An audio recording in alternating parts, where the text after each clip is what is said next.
E aí, gente, eu tô tão feliz, mas tão feliz que eu entrei no Novo Testamento.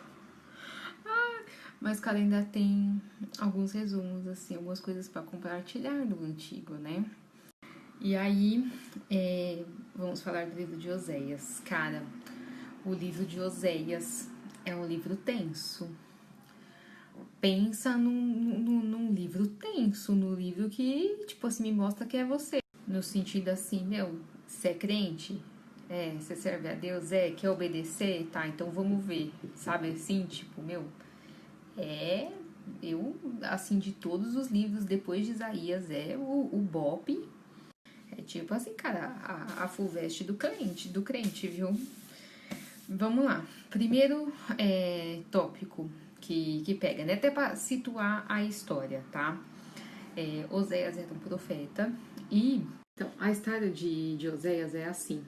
Ele, eu não sei se ele conhece, se apaixona, se Deus manda, não dá pra entender. Por uma mulher chamada Gomer. E Gomer era, assim, uma piriguete, entendeu? Gomer é, entendeu? Então, assim, o cara já casou sabendo que ia levar, né? Que ia ser corno. Inclusive, tipo assim, foi pai de vários filhos, né? Porque pai é o que cria. Então, tipo assim, esse é o panorama do livro. Por isso que eu falei que é tenso e não é bolinho, não. Então, o tema central, né, o principal tema de Oséias é o perdão. E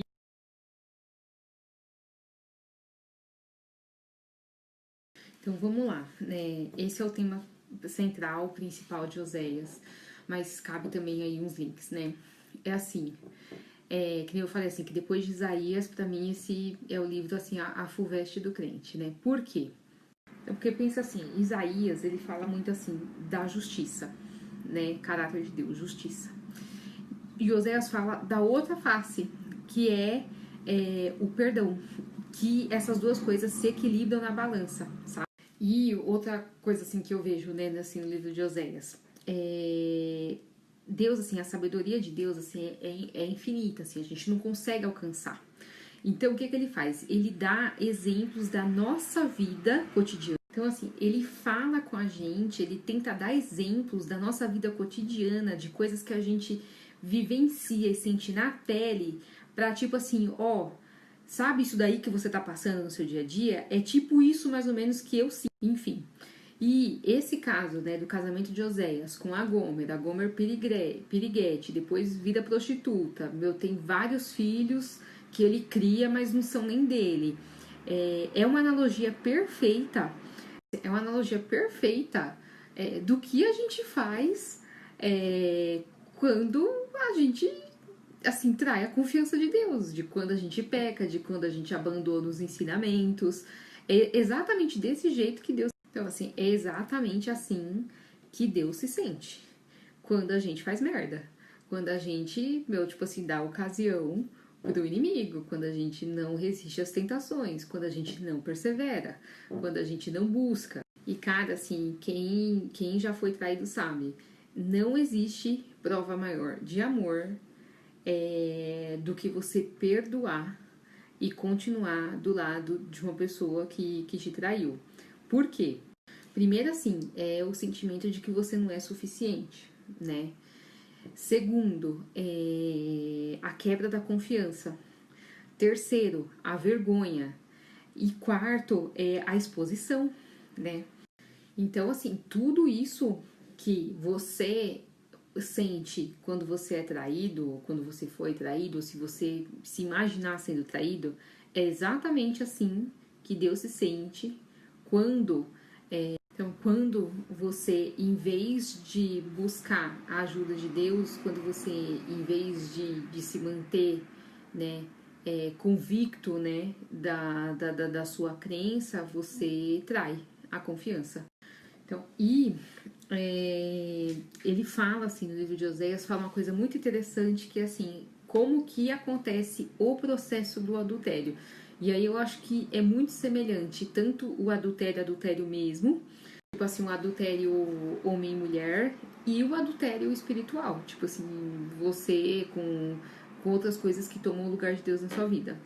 Então, o que acontece? Tudo começa com uma frustração ou um desapontamento. Então, pode ser assim, ou um desapontamento, a decepção com seu cônjuge, ou, sei lá, alguma coisa que você pode ter pedido para Deus e ele não respondeu, não deu o que você queria, na hora que você queria, do jeito que você queria. E aí, o que acontece? Quando a gente se decepciona com alguma coisa, e às vezes essa decepção é recorrente, você, consciente ou inconsciente, você transfere a sua afeição daquela coisa, daquela pessoa, para outra coisa, outra pessoa, né? Esperando receber e não ter com aquela nova coisa ou nova pessoa o desapontamento que você teve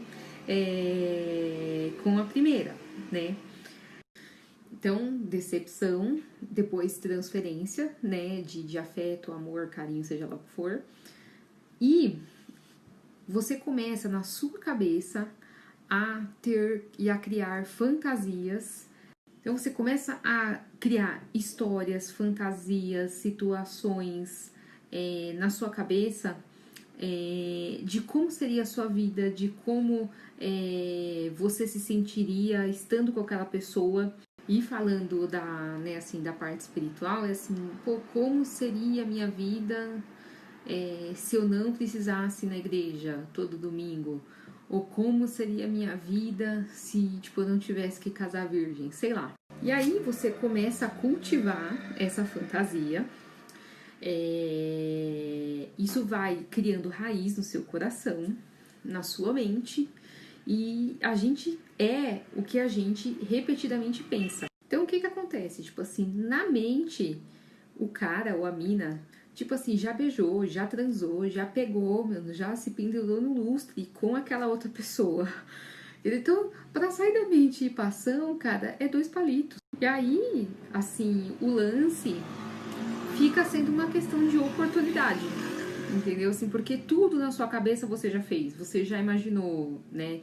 Você já criou, aquela fantasia e aquilo já criou raiz. Então, esse é o processo, né? Esse é o processo, são assim que as coisas acontecem. E o principal disso, começa com o quê? Com o desapontamento. O desapontamento, ele cria um vazio, né? E existem vazios, então cara, existem vazios que só Deus é capaz de preencher, sabe? É muito aquele lance de que você tem que ser feliz sozinho. Você não pode querer casar nem ficar com ninguém pra ser feliz com aquela pessoa. Você tem que ser feliz, né? Porque esse lance, de você transferir, cara, a responsabilidade da sua felicidade pra outra pessoa, é pedir pra se ferrar, entendeu? Porque você não é perfeito e o outro também não vai ser perfeito. Então, não adianta. Esse livro de Oséias, ele enfatiza muito, cara, o poder do perdão. Não só para quem recebe, né, que tem uma segunda chance, mas principalmente para quem perdoa. Porque quem perdoa é a pessoa que mais se aproxima do caráter de Deus. Por quê?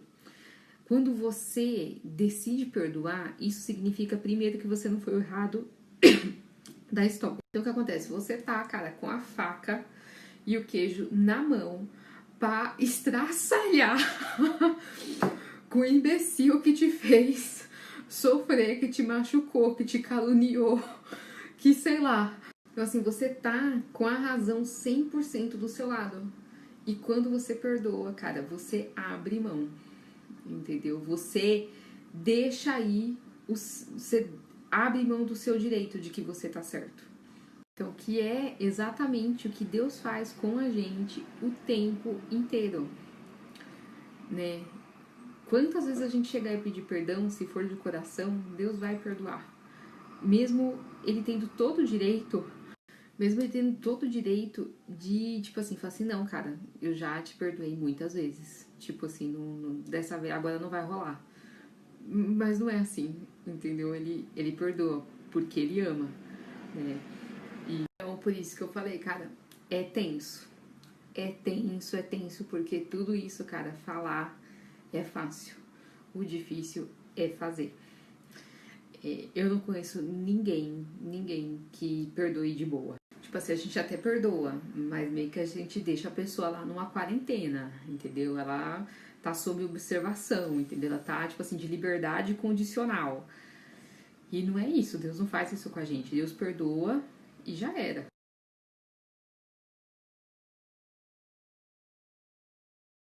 Então, e eu fiquei refletindo muito assim, cara, por que que Deus perdoa, né? Por que Deus fez assim, meu, tudo que ele fez, assim, a história da... Então, eu fiquei pensando assim, cara, por que Deus deu tantas alternativas assim ao longo da história da humanidade para o homem se reconciliar?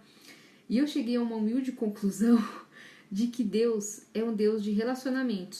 Então, assim, cara, Deus, ele gosta de se relacionar, tipo assim, com a criação. E principalmente com o ser humano, que foi feito à imagem e semelhança dele. Ele queria que, então, assim, ele quer, né? Acho que as pessoas espontaneamente, meu, tenham prazer na companhia dele. Que nem a gente quer ser amado espontaneamente. Entende como que é assim que um negócio que eu acho muito interessante, que às vezes, meu, a gente se conhecendo melhor, parece que a gente conhece a Deus melhor também, porque assim, é uma teoria, surge uma teoria. Se nós somos a imagem e semelhança de Deus, sei lá, eu imagino, assim, uma teoria minha aqui, mesmo que de um jeito meio torto, mesmo a gente, né, sendo assim, cheio de pecado, existem semelhanças, sabe? Então, essa necessidade que a gente tem de amar, de ser amado, eu acho assim que Deus também tem essa necessidade, porque senão, por que que ele criou o universo? Para que criar todos os seres viventes? Para que criar o ser humano?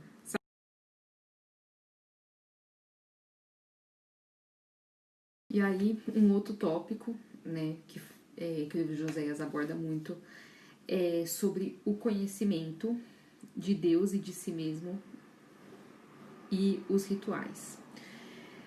E é muito legal.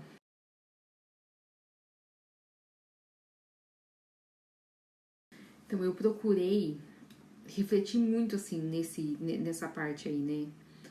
Por que que o povo é destruído quando falta o conhecimento, né? Então, o primeiro ponto é assim, o conhecimento em qualquer área da vida, independente de ser espiritual, acadêmico, ele assim, ele joga luz sobre as sombras, né? Então, assim, quando você tem o conhecimento, por mais que você faça algo de errado, você tem a consciência. O conhecimento ele traz isso, ele traz consciência de que você está errado. E a consciência, ela traz a responsabilidade pra gente. Entende? Então, vamos pensar num assunto nada a ver com vida espiritual, nada a ver com vida espiritual. Vamos supor assim, que você tá acima do peso e você quer emagrecer. Ou que assim, você vai lá, que você começa a procurar emprego e que para determinada vaga você precisa de um curso. Então pensa assim, nesse lance do emprego. Enquanto você não sabe, né, que para determinada vaga precisa do curso X que você não tem, se você se candidatar a uma vaga de emprego e não passar, se você não for aprovado, pode ser que você diga assim, eu não fui aprovado porque eu estava nervoso, eu não fui aprovado porque a entrevistadora lá, a psicóloga, não foi com a minha cara, eu não fui aprovado porque não era essa a minha chance. O que eu quero dizer, você vai dar 500 mil desculpas para não ter passado na vaga, quando na verdade tudo isso até podia ser verdade, mas a principal razão é porque você não tem o curso X.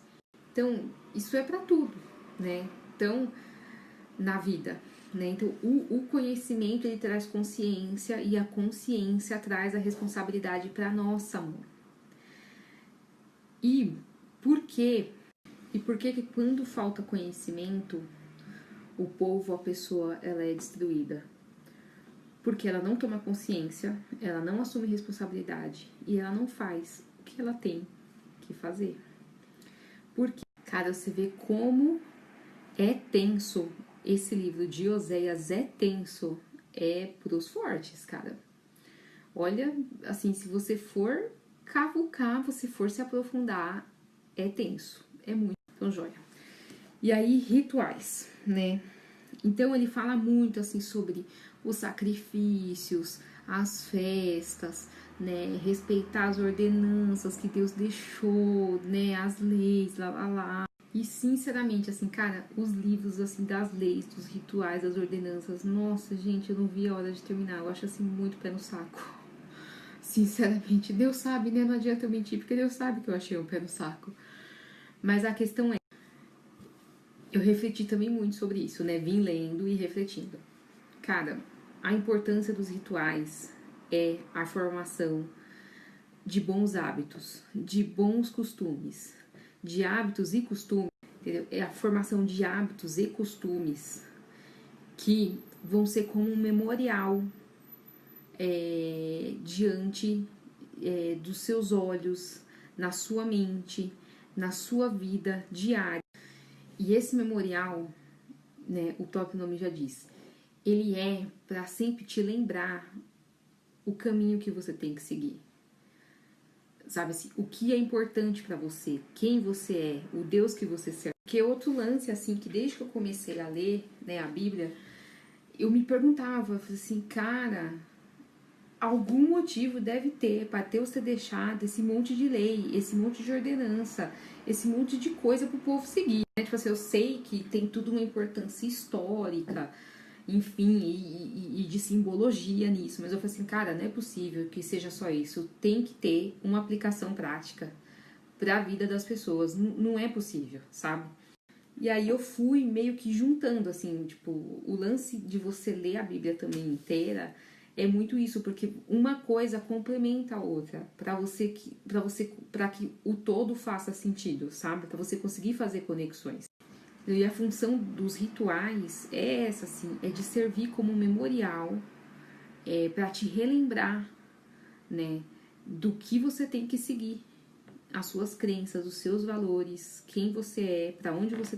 Então, os rituais, eles reforçam o conhecimento, porque conhecimento é assim, tudo bem, você pode ter aprendido um negócio hoje, se você não exercitar, se você não estiver sempre relembrando, aquilo se perde na sua memória.